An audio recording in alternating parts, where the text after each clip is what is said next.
What's going on, cousins, and welcome back again on another episode. How are you doing today? Thank you so much for tuning in. I have a video of a TikToker here who reacted to the Dominican president denying racism and colorism in the Dominican Republic.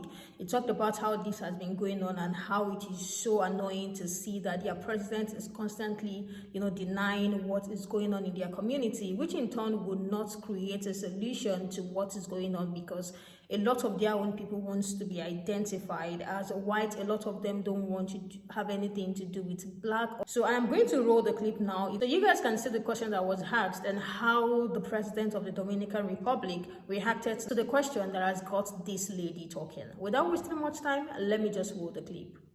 The Dominican president, Luis Abinader, denying colorism and racism in the Dominican Republic. Let's watch this video. Yes, please. Hi, my name is Lizzie George Griffin. I'm from Chicago, Illinois. My question is, the Dominican Republic was established as the Dominican Republic after 300 years of colonial rule, which included the enslavement and massacre of imported African people. Like here, America, and other countries affected by colonialism, the legacy of slavery still lives in its laws and practices.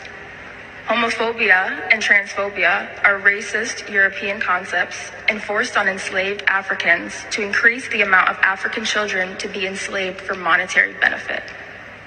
Generational trauma from colonialism and slavery also created colorism that is hyper-present in the Dominican Republic. Colorism, as seen today in the maltreatment of Haitian people, especially pregnant Haitian people already in the DR, so not on the border, along with homophobic and transphobic laws and attitudes, are legacies from slavery. What are your plans to rid the Dominican Republic of the racist attitudes of homophobia, transphobia, and colorism? Let me tell you, 85% of the Dominican people are mixed race. There has never been an issue of race. A real issue of race. There's an issue of race. Well, that's my opinion. Today. That's your opinion, and I am telling you. It's not an opinion, it's something that a lot of people but my opinion is a lot that of people darker than you could tell you. Yes. I mean, this should be a respectful exchange of opinions. So please do I not. would love it to be a respectful exchange. Yes. So we have never had a problem, of race. In any society, you have a small area that you can have problems. You have it here in this country. You have it here in a lot of other countries, even in the most democratic. That is for any democratic country and that respect and fight for the rights of the people, that's unacceptable. What I am telling you, that's not a white problem in the Dominican Republic, because we are mixed race. Most 85% is a mixed race. We are also daughters or grandsons of immigrants. The situation with Haiti, I don't think that there is any other country in the world that has this amount of statistics about maternity hospital. Could you name just one country in the world that 35% of its maternity beds are occupied by other country people? Just mention one country. There is no one. United States, I believe. I don't think the United States have 35% occupied by foreigners in the maternity hospital. So, and we are not a rich country. Do we charge anything? You know that we don't charge nothing Women are being removed forcibly and are being hurt, and they're. Well, that's your opinion, but that's not the real issue that we have there. You can there. see the records from. Well, that's not the real situation. Yes, it is. And we are having. Well. She did not lie.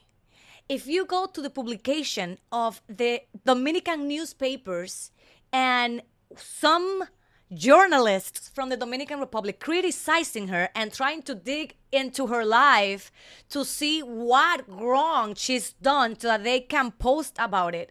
If you see their comments, you will see exactly what I'm talking about when I say that the patriotism in the Dominican Republic resembles that of MAGA Republicans here in the United States. Dominicans in the comment section are calling her names, telling her that she shouldn't be talking about the Dominican Republic if she doesn't know, and all of this misinformation that literally proves what she's saying. Because the population, the majority of Dominicans live in this bubble where everybody is telling them you are mostly white, when in reality the Dominican Republic is a black country. The island is a black island. Ever since I started talking about colorism and racism in the Dominican Republic, as a Dominican who grew up in the Dominican Republic, I have all of these Dominicans in my comment section attacking me and claiming that proximity to whiteness. And I can assure you that if you go to the Dominican Republic, you will see that the majority of the people you will see are going to be black people. People who here in the United States you would consider black people, but they say that they are morenos, they say that they're mulattoes, they call themselves whatever name, but not black. And I blame colonialism, not only in the Dominican Republic, but abroad. I blame them because they taught us that the whiter we were, the better we were. And that is the fact, even if most Dominicans are not willing to accept it. And the president says something very interesting, that 85% are mixed race. It's like less than 75%. And when you say mixed race, it's mostly black, by the way. And that is his reasoning behind why there's no colorism or racism in the Dominican Republic. And I have some news for the people who will be attacking me on the comment section and for the president of the Dominican Republic. A country doesn't necessarily have to have more white people than mixed race or black people or colored people for it to be racist or have colorism. And the Dominican Republic is the epitome of colonialism, racism that is ingrained in our culture and our society. And yes, I am Dominican, as you can see, born and raised. And yes, I have dark-skinned people in my family, aka also black people in my family. And yes, I have lighter-skinned people in my family. I'm right in the middle. And having conversations with them, they understand that we are a black country, because when you actually go to the Dominican Republic, you can see it with your own eyes. What do you guys think about that video? When she posted that video in the comment section, there were some of the people agreeing to it, and there were some people as well saying it's not true, she's lying, she does not need to tear down their community, she does not need to talk down on their community. But we all know that colorism and racism is a thing, and I don't think she's going to be the very first person to talk about it, even on TikTok. There are some people who had called her out as well on TikTok, and I would like to hear your thoughts as well in the comment section. What do you guys think about the president's response to the racism and colorism going on in their community?